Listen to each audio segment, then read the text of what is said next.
मुझे नहीं लगता कि आप लोगों को रशिया से या चाइना से खतरा है, बल्कि आपको जो खतरा है वो विद इन है। जर्मन के जो डिफेंस मिनिस्टर हैं उन्होंने यहाँ तक कह दिया जी कि वेंस की जो स्पीच है ये अनएक्सेप्टेबल है। मैक्रॉन जो हैं, जो कि फ्रांस के इस वक्त प्रेसिडेंट हैं, उन्होंने एक मीटिंग कॉल की है। यूक्रेन को एक बैटल ग्राउंड बनाया गया, वहाँ के लोगों को दरबदर होने पर मजबूर किया गया। तकरीबन $10 बिलियन की जो इन्वेस्टमेंट है वो उन्होंने डिक्लेयर की है कि वो कतर करेगा इंडिया के मुख्तलिफ सेक्टर्स के अंदर। 1500 के करीब अलबैक की फ्रेंचाइजी की जो ब्रांचेज है वो खुलेंगी पाकिस्तान के अंदर। ये भी तनकीद हो रही है मोदी के ऊपर कि घर के अंदर तो आपने मुसलमानों का नाटका बंद किया हुआ है और बाहर जो है वो हगियां और झप्पियां डाल रहे हैं। आप 7 के करीब पंजाबियों को बस रोक के उनको निकाल के शहीद कर दिया गया। अस्सलाम वालेकुम, मेरा नाम सलमान जावेद है और आज मैं कुछ नई खबरों के साथ आपके सामने हाजिर हूँ। कुछ बैनुल अक़वामी खबरें हैं जो कि मैंने आपको बताया था कि मैं ज़्यादातर जो वीडियोस आपके सामने लेकर आऊँगा, जो ज़्यादा मैं ख़बरें रखूँगा या तज्ज़ियात करूँगा, वो ज़्यादातर बैनुल अक़वामी अमूर से ही मुतल्लिका होंगे या इलाक़ाई अमूर से मुतल्लिका होंगे। लेकिन कुछ ऐसे वाक़यात भी होते हैं जिनका पाकिस्तान की सिक्योरिटी के ऊपर, पाकिस्तान के दिफा के ऊपर, पाकिस्तान के इकॉनमी से रिलेटेड वो चीज़ें होती हैं जो कि डोमेस्टिक इश्यूज़ होते हैं, लेकिन उनको भी हम फिर यहाँ पे डिस्कस किया करेंगे। तो आज भी कुछ ऐसी 3-4 ख़बरें हैं। म्यूनिख में यानी जर्मनी के एक शहर में क्या हुआ उसके ऊपर हम बात करेंगे कि वहाँ पे अमेरिका के वाइस प्रेसिडेंट ने क्या बात कही। उसके अलावा ज़ेलेंस्की जो है उनकी एक मीटिंग कहाँ पर हुई, किस तरह की हुई, जो कि यूक्रेन के सख्त डिफेक्टो सदर हैं। इसी तरीके से बलूचिस्तान के अंदर अगेन एक वाक़या हुआ है, उसके ऊपर हम कुछ बात करेंगे। और कतर के अमीर जो है उन्होंने विज़िट किया है इंडिया को और मोदी से उनकी मुलाकात हुई है। शुरू करते हैं। जो जेडी वैंस हैं, अमेरिका के जो वाइस प्रेसिडेंट हैं, उन्होंने कल एक स्पीच किया। कल नहीं बल्कि मेरा ख्याल है परसों एक स्पीच की है म्यूनिख में। उन्होंने एक बात कही है वहाँ पर, एक अपनी स्पीच के अंदर, एक तो नहीं खैर बहुत सारी बातें कही हैं। और उनकी स्पीच को लेके वहाँ पे जो यूरोप का जो पूरा मीडिया है इस वक्त वो सीख पाए। और उसके अंदर वो ये कह रहे हैं, यानी जो यूरोपियन मीडिया है उसके अल्फाज ये हैं, उसकी स्टेटमेंट्स ये हैं कि ये एक तरह की डिक्लेरेशन है यूरोप की डेमोक्रेसी के ऊपर और उनके कल्चर के ऊपर। एक वॉर डिक्लेरेशन है जो कि जेडी वैंस की तरफ से हुई है। और इसके अंदर बाकायदा यूरोपियन जो तज्ज़िया निगार हैं, पॉलिटिशियंस हैं, वो ये बात कर रहे हैं कि जी के इसके रिपरकशंस होंगे। और अब अमेरिका का और यूरोप का जो लव अफेयर है शायद वो उस तरह का नहीं रहा जैसे पहले हुआ करता था। जेडी वैंस ने बाकायदा अपने तकरीर में ये अल्फाज कहे कि there is a new sheriff in town in United States, या वो ज़ाहिर ट्रम्प को ये कह रहे थे। और उसमें ये बात वो ये कह रहे थे कि जी के अब हम जो है वहाँ पे जाके ये बात करेंगे, गुफ्तगू करेंगे कि उस हिसाब से जो कि हमारा पॉलिसी और विजन है उसी हिसाब से हम यूरोप को देंगे। फिर यूरोप पे उन्होंने लैश आउट किया कि जी के जो कोल्ड वॉर के विनर्स थे यूरोपियन कंट्रीज़, उन्होंने किस तरीके से अपने आप को लूज़ किया है, किस तरीके से वो क्या कहते हैं अपने आप को देख रहे हैं। उन्होंने यहाँ तक कह दिया कि मुझे नहीं लगता कि आप लोगों को रशिया से या चाइना से ख़तरा है, बल्कि आपको जो ख़तरा है वो विद इन है, यानी अपने अंदर से है। और वो ख़तरा ये है कि आपके अंदर फ्रीडम ऑफ स्पीच ख़त्म हो चुकी है। वो फ्रीडम ऑफ स्पीच उनकी ज़रा अपनी एक इस्तिलाह है और अपने ही अंदाज से वो उसको ट्रांसलेट भी करते हैं उसकी डेफिनेशन को। तो उस पर उन्होंने साथ ये कहा जी कि जो आपकी डेमोक्रेसी है ये भी फ्लॉड है, आपके कल्चरल एलिमेंट्स जो हैं वो भी आपके जो है फ्लॉड हैं। तो इस तरह की बहुत सारी चीज़ें हैं जो कि उन्होंने वहाँ पे कही हैं। तो जिसको फिर लेकर यूरोपियन मीडिया और यूरोपियन जो मिनिस्टर्स हैं, यूरोपियन जो पॉलिटिशियंस हैं, वो बहुत ज़्यादा बोल रहे हैं। जर्मन के जो डिफेंस मिनिस्टर हैं उन्होंने यहाँ तक कह दिया जी कि वैंस की जो स्पीच है, ये जेडी वैंस की जो स्पीच है ये अनएक्सेप्टेबल है। तो ऑलरेडी पिछली दफ़ा भी ट्रम्प के आने की वजह से, जब पिछली दफ़ा ट्रम्प आए थे उस वक्त भी यूरोप के साथ उनके कुछ हालात अच्छे नहीं थे। कुछ ऐसे मामलात और ऐसे मुआहदात थे, एग्रीमेंट्स थे जिसके ऊपर उस वक्त भी जर्मनी ने ही स्टैंस लिया था। और उसके बाद फिर बाकी भी जो लोग हैं उन्होंने भी बात की थी।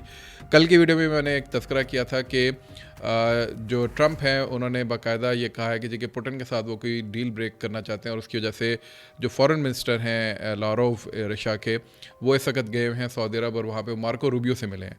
तो सऊदी अरब ज़रा मीडिएट करा रहा है। तो उसके ऐसे मैक्रॉन जो हैं, जो कि फ़्रांस के इस वक्त प्रेसिडेंट हैं, उन्होंने एक मीटिंग कॉल की है यूरोपियन कंट्रीज़ की और उसके ऊपर वो ये बात करना चाहते हैं कि भाई हमारा फ्यूचर इसके मामले में क्या होगा अगर रशिया को सामने हमें वनरेबल छोड़ दिया जाता है, अगर यूक्रेन के ऊपर कोई इस तरह की डील हो जाती है जो एक्सेप्टेबल नहीं है। तो ये वो तमाम चीज़ें हैं जिसकी वजह से इस वक्त मामला चल रहा है। और देखते हैं कि अब यूरोप जो है वो किस तरीके से इसके ऊपर लैश आउट करता है, किस तरीके से इस पर बात करता है और किस तरीके से जो है वो अब अमेरिका और यूरोप का जो लव अफेयर है वो किस नहज के ऊपर जाता है। इसी से जुड़ी हुई फिर एक दूसरी खबर है कि ज़ेलेंस्की जो है, जो कि यूक्रेन गई, चूँकि ये सारा इशू है और उसी को सामने रखते हुए जो है यूरोपियन कंट्रीज़ जो हैं बहुत ज़्यादा इस वक्त कंसर्न हैं नाटो के मकासद की आबियारी के लिए और अमेरिकन नेशनल इंटरेस्ट के मकासद की आबियारी के लिए। जिस तरीके से यूक्रेन को एक बैटल ग्राउंड बनाया गया, वहाँ के लोगों को दरबदर होने पे मजबूर किया गया, रशिया को इंगेज करने की एक भोंडी कोशिश की गई वहाँ पर, और जिसकी वजह से इस वक्त दुनिया के अंदर जो है इस वक्त एक इकनॉमिक आपको असल पथल भी नज़र आती है, आपको एक सिक्योरिटी कंसर्न्स भी नज़र आते हैं। तो ये तमाम वो चीज़ें हैं जिसको सामने रख के यूरोपियंस ना बहाला अपनी डिफेंस और सिक्योरिटी के हवाले से कंसर्न हैं। तो उसमें आप देखते हैं कि ज़ेलेंस्की जो है वो तुर्की में जाते हैं और अर्दगान से मिलते हैं। अर्दगान इस वक्त जो है वो बड़े प्रोएक्टिवली आप देख रहे हैं कि डिप्लोमेटिक टूर्स कर रहे हैं।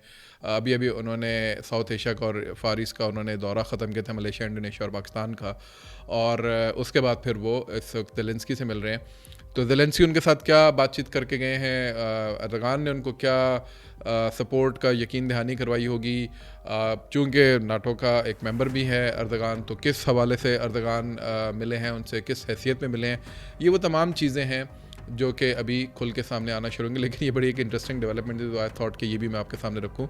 इसके ऑब्वियसली रिपरकशंस हमें आहिस्ता आहिस्ता सामने नजर आएंगे। अर्दगान इस वक्त डेफिनेटली एक प्रैग्मेटिक लीडर के तौर पे जो है वो अपने आप को लेके चल रहे हैं, अपार्ट फ्रॉम जो भी उनके डोमेस्टिक इश्यूज़ हैं या जो उनके बैनुल अक़वामी इश्यूज़ हैं। बहरहाल सीरिया के अंदर उनका एक रोल जो है वो खुल के सामने आया था।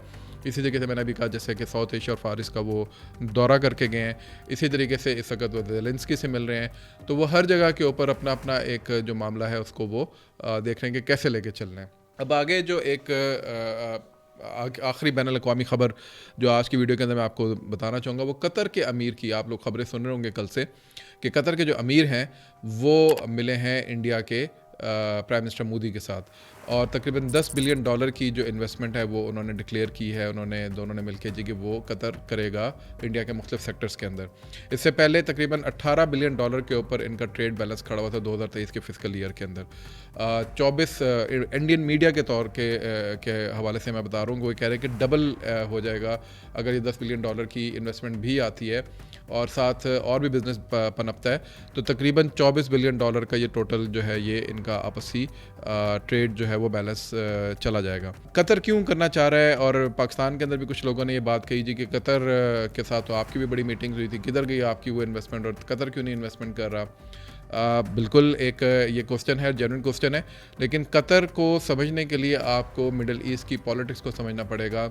आपको फ़लस्तीन के अंदर, आपको सीरिया के अंदर, आपको बाकी ममालिक की जो मिडल ईस्ट के अंदर जो बाकी ममालिक हैं उनके अंदर कतर और सऊदी अरब का जो सारा मामला है उसको समझने की और देखने की ज़रूरत है। जहाँ जहाँ सऊदी अरब जो है वो जाने की कोशिश करेगा या नहीं जाने की कोशिश करेगा, कतर कोशिश करेगा कि वहाँ पे उसको वो काउंटर बैलेंस करे। पाकिस्तान के अंदर भी कतर की बातगश सुनाई दी थी कि एयरपोर्ट जो इस्लामाबाद एयरपोर्ट है, इसी तरह PIA है, इसको शायद वो देना चाह रहे थे, लीज आउट करना चाह रहे थे, प्राइवेटाइज़ करना चाह रहे थे, उसके अंदर इन्वेस्टमेंट लाना चाह रहे थे, लेकिन वो नहीं हो सकी। लेकिन उसके बदले में आप देखते हैं कि पाकिस्तान के अंदर सऊदी इन्वेस्टमेंट जो है वो आना शुरू हो गया। अरामको की आपको पता है कि इन्वेस्टमेंट आ चुकी है, उसके पेट्रोल पम्प्स और वो सारी चीज़ें खुलना शुरू हो गए। 1200 के करीब पेट्रोल पम्प्स पूरे पाकिस्तान के अंदर इस वक्त उन्होंने पहले फेज़ के अंदर खोलने हैं। इसी तरीके से 1500 के करीब अलबैक की जो फ्रेंचाइजी की जो ब्रांचेज़ हैं वो खुलेंगी पाकिस्तान के अंदर, और भी इन्वेस्टमेंट जो एक पूरा डेलीगेशन आया था कि वो लोग करेंगे, तो आहिस्ता आहिस्ता मटेरियलाइज़ हो रही है। तो ये चीज़ें हैं, और फिर मोहम्मद बिन सलमान की भी बात गश्त है कि शायद वो पाकिस्तान का दौरा करेंगे।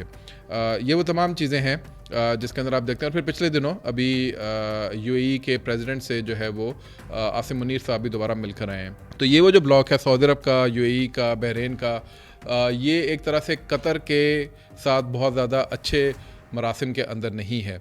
अच्छा, कतर की जो पूरी मामला है, अगर आपको याद हो तो कतर के अंदर से कोई 8 से 10 इंडियन नेवी के जो हैं वो एहलकार पकड़े गए थे जो इंटेलिजेंस के लिए काम कर रहे थे, रॉ के लिए, और उनको डेथ सेंटेंस के ऊपर कतर ने डाल दिया था, और बड़ी मुश्किलों से इंडिया ने एक डिप्लोमेटिक क्राइसिस से गुजरते हुए उनको बचा के फिर वो वापस लेकर आए थे।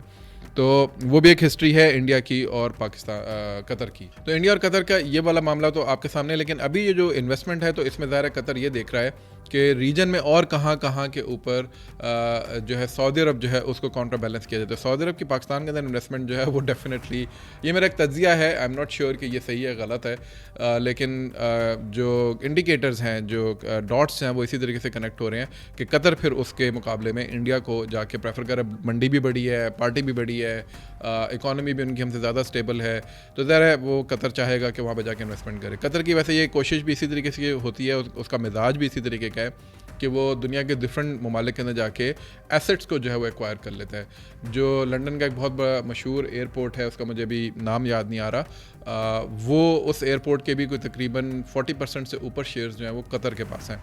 तो इस तरह के बहुत सारे मामलात के अंदर कतर जो है वो इन्वेस्टमेंट करता है और इंडिया के अंदर भी वो इसी तरीके से आय कर रहा है। ये भी तनकीद हो रही है मोदी के ऊपर कि घर के अंदर तो आपने मुसलमानों का नातका बंद किया हुआ है और बाहर जो है वो हगियाँ और झप्पियाँ डाल रहे हैं आप कतर के अमीर को, और बाकायदा प्रोटोकॉल को तोड़ते हुए आप एयरपोर्ट पे पहुँचे, बड़ा वार्म हैंड शेक किया आपने, गले लगाया उनको।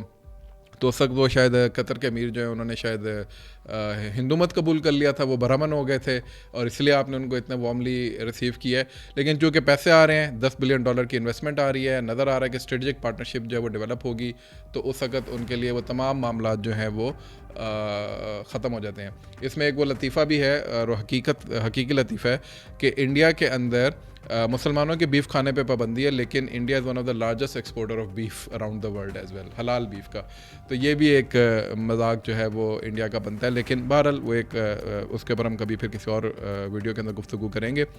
तो सऊदी अरब और कतर के मामले को जब आप देखते हैं तो फिर आपको नज़र आता है कि ये तमाम चीज़ जो है वो किस तरीके से पनप रही है। अफ़गानिस्तान के अंदर चूँकि मैं आता जाता रहता हूँ तो वहाँ पे भी मुझे मालूम है कि कतर का चूँकि अफ़गानिस्तान के और अफ़गान तालिबान के साथ बहुत गहरा ताल्लुक़ है और दोहा के अंदर उनका पॉलिटिकल ऑफिस है, तो सऊदी अरब को ये बात बहुत ज़्यादा पसंद नहीं है और सऊदी अरब बहुत ज़्यादा खुश नहीं है कतर के साथ वार्म रिलेशंस की वजह से जो उनके अफ़गान तालिबान के साथ है। तो सऊदी अरब के बहुत ज़्यादा आप देखते हैं कि एंथुसियास्टिकली अफ़गानिस्तान के अंदर इस वक्त जो है वो आपको इन्वेस्ट करता हुआ या इंगेज होता हुआ नज़र नहीं आएगा। उन्होंने अपने एम्बेसी को एक्टिवेट कर दिया है, उनके साथ वो इंगेज ज़रूर करें, लेकिन उस तरह नहीं है जिस तरह 90s के अंदर उनका एक मामला था। तो ये भी एक आपके लिए इंडिकेटर है कि अगर आप समझ सकें कि कतर और सऊदी अरब का जो मामला है वो किस तरीके से चलता है। कतर का जो आउटलेट है अल जज़ीरा, अगर आप उसकी ख़बरें अफ़गानिस्तान के हवाले से और पाकिस्तान के हवाले से उठा के पढ़ें तो आपको ऐसे ही लगेगा जैसे कोई इंडियन मीडिया जो है वो रिपोर्टिंग कर रहा है पाकिस्तान और बिलखसूस अफ़गानिस्तान के मुतल्लिक। इसमें भी कोई शक नहीं है कि अल जज़ीरा जो है वो इंडिया के ऊपर भी उसने बड़ी ब्रूटल रिपोर्ट्स निकाली हैं, बड़ी ज़बरदस्त किस्म की रिपोर्ट्स निकाली हैं, लेकिन हक़ायक़ से दूर जो एक रिपोर्ट होती है बहुत हद तक पाकिस्तान और अफ़गानिस्तान के हवाले से, वो बहरहाल आपको कतर के इस अल जज़ीरा नेटवर्क की हिस्सा बनते हुए नज़र आती हैं। मैं उस पर ज़्यादा बात इसलिए नहीं करूँगा क्योंकि अल जज़ीरा के हवाले से बड़ी सेंसिटिविटीज़ पाई जाती हैं विद रिगार्ड्स टू गज़ाज़ कैंपेन, तो वो एक अलग मामला है। लेकिन ओवरऑल स्ट्रेटजिक एलिमेंट्स किस तरह प्ले आउट करते हैं ये हमें देखना होगा। कतर एक ऐसा मुल्क भी है जिसके अंदर अमेरिका के बाहर जो सबसे बड़ी अमेरिका की मिलिट्री बेस है वो भी मौजूद है। तो खैर ये वो तमाम चीज़ें हैं जिसको जब आप सामने रखते हैं तो पता चलता है कि कतर के अपने स्ट्रेटजिक मकासद क्या हो सकते हैं और इंडिया के साथ उसकी पार्टनरशिप आगे क्या गुल खिला सकती है इस रीजन के अंदर। अब आते हैं आखिरी वाक़े के ऊपर, और वो है एक बहुत ही हीनियस एक्ट दोबारा से हुआ है बराखान के अंदर, जिसके अंदर 7 के करीब पंजाबियों को बस रोक के उनको निकाल के शहीद कर दिया गया। ये इस नौयत का अगेन ऐसा वाक़या है जिसके ऊपर नज़र आता है कि BLA और मजीद ब्रिगेड जो है वो किस तरीके से जो है वो वहाँ के लोगों को एक खौफ में मुब्तला करना चाहती है कि किसी तरीके से जो नॉन बलोच लोग हैं जो कि हैं वहीं बलूचिस्तान के बासी, उनको किसी तरीके से यहाँ से भागने पे मजबूर किया जाए या उनको फ़ियर फैक्टर के अंदर रखा जाए। ये वो टेररिस्ट की एक टैक्टिक होती है जिसके ज़रिए वो आहिस्ता आहिस्ता अपना रसूख जो है वो बढ़ाते हैं और इवन जो लोग उनके उस इलाके के नहीं भी होते उनको भी मजबूर कर देते हैं कि वो उनके सामने सबड्यू कर दें और उनके मकासद की आबियारी के लिए उनको सपोर्ट करना शुरू कर दें डर और खौफ की वजह से। तो मेरा ख़्याल है कि अब इसके ऊपर हुकूमत पाकिस्तान को तो जो लेना है एक्शन वो तो लेना ही है इंशाल्लाह, लेकिन जो सिंपथाइज़र्स हैं इनके BLA और BRA के और मजीद ब्रिगेड के, और वो हमारे दरमियान बैठे हुए हैं कराची यूनिवर्सिटी के अंदर, कायद-ए-आज़म यूनिवर्सिटी के अंदर, वो हमारे दरमियान बैठे हुए हैं इस्लामिक यूनिवर्सिटी के अंदर, वो हमारे दरमियान बैठे हैं हमारे थिंक टैंक्स के अंदर, वो हमारे दरमियान बैठे हैं हमारी NGOs के अंदर, वो हमारे दरमियान बैठे हुए इन औरत मार्च और इस तरह के कमाश के जितने भी लोग हैं इनके अंदर, और जितना भी आपको ट्विटर के ऊपर, एक्स के ऊपर पंजाबी लिबरल नज़र आता है या सिंधी लिबरल नज़र आता है या KP का लिबरल नज़र आता है, वो सारा का सारा इनको सपोर्ट कर रहा होता है, और वो बाकायदा पंजाब के लोगों को जो ये कत्ल गारत गरी होती है, इनको उतार के इनको आइडेंटिफाई करके जो शहीद किया जाता है उसको सेलिब्रेट करते हैं। और तुर्राब उसके ऊपर ये है कि ना सिर्फ ये लोग इसको सेलिब्रेट करते हैं, बल्कि अब एक पॉलिटिकल पार्टी PTI अनफॉर्चुनेटली उसके भी कुछ सोशल मीडिया अकाउंट्स हैं, इसको उसी तरीके से सेलिब्रेट करते हैं जैसे वो किसी दुश्मन के मुल्क के जो लोग हैं उनको मारा जा रहा हो वहाँ पे। और उसके साथ साथ महारंग बलोच या मंजूर पश्तीन, इनकी तरफ से आपको कभी भी इस तरह के एक्ट्स के ऊपर कंडेमनेशन नज़र नहीं आएगी। तकरीबन 500 से ऊपर लोग जो हैं वो शहीद किए जा चुके हैं पिछले सिर्फ 1 साल के अंदर, तो ये एक बहुत बड़ी फिगर है। और ये मैं नॉन बलोच की बात कर रहा हूँ, और जो कि इन्हीं टेररिस्ट ऑर्गेनाइजेशंस ने शहीद किए हैं, तो ये एक बहुत बड़ी फिगर है। और इसके ऊपर मेरा ख्याल है हुकूमत पाकिस्तान को तो जो एक स्ट्रिंजेंट एक्ट लेना चाहिए वो लेना चाहिए, लेकिन जो सिंपथाइज़र्स हैं इनके, मेरा ख्याल है अब उनको भी कॉल आउट करने की बारी आ गई, और उनको भी मेरा ख्याल है कि खुल के हमें बात करनी चाहिए। आखिरी बात उस पर है कि सरफराज बुगटी साहब जो कि CM है बलूचिस्तान के, वो तकरीरें तो बहुत अच्छी करते हैं, बहुत अच्छा सपोर्ट भी करते हैं आर्मी को, बहुत अच्छा आई वुड से कि एक तरह से सोलिडिफाई की उन्होंने पोजीशन, लेकिन अनफॉर्चुनेटली बलूचिस्तान के हवाले से जितनी अपराइजिंग हमने पिछले 2 साल के अंदर, 2.5 साल के अंदर उनके दौर में देखी है, मैंने अपनी ज़िंदगी में वो सिर्फ 2008 और 2012 के दरमियान देखा था जब TTP का एक अरूज था, और उस हवाले से जो है वो वहाँ पे बलूचिस्तान के अंदर भी हालात काफ़ी ख़राब थे। लेकिन उसके बाद अब आके मैंने ये मामला दोबारा देखा है कि पिछले 2-2.5 साल के अंदर लामहला बिल्कुल उसके अंदर बाहर के फैक्टर्स भी इन्वॉल्व हैं, लेकिन आपकी अपनी भी बहुत सारी कमी और कोताही है, और उसकी बहुत सारी ख़बरें जो बाहर आना शुरू हो गई हैं। मेरा ख्याल है अब आपको अपना हाउस भी इन ऑर्डर कर लेना चाहिए। आज के लिए इतना ही, मिलते हैं इंशाल्लाह एक नई गुफ्तगू के साथ बहुत जल्द। अपना ख्याल रखिएगा, फीडबैक ज़रूर दीजिएगा, कमेंट ज़रूर कीजिएगा, और देखिए कि ये फिर आगे कहानी कहाँ तक जाती है। अस्सलाम वालेकुम।